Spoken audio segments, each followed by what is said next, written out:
ดังเป็นบุญและวาสนาที่สวยนำสักพายมาปากเซพบน้องนางนาลีย้องว่ามีเสน่ห์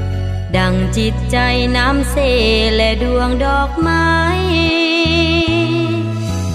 พบกุหลาบกลิ่นหอมของเมืองปากเซอายเฝ้าหลงทุ่มเทฮักจนหมดใจ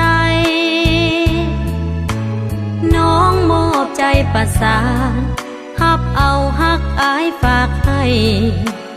จงถนอมขวัญใจบ่ให้เปลี่ยนสีขอวอนฟ้าหยาดฝนซุ่มซ้ำไหนเพื่อว่าสองดวงใจได้ซื่นสุขีกุหลาบเอ่ยสวยเบ่งบานในอุทยานของชีวิตสมเป็นกุลสตรีที่งามวิไล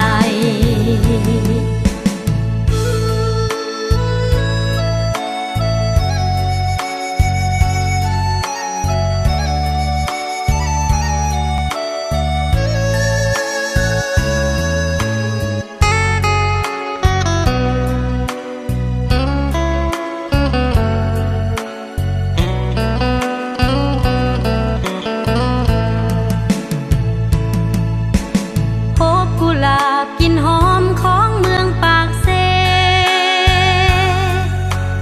อายเฝ้าหลงทุ่มเทฮักจนหมดใจ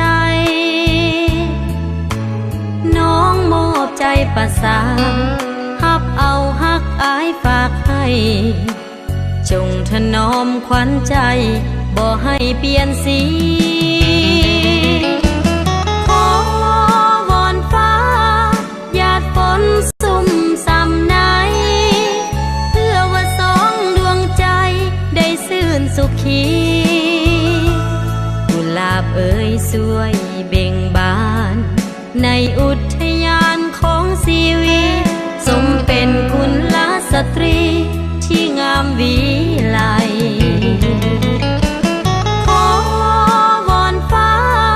หยาดฝนซุ่มซ้ำไหนเพื่อว่าสองดวงใจได้ซื่นสุขีกุหลาบเอ่ยสวยเบ่งบานในอุทยานของชีวิต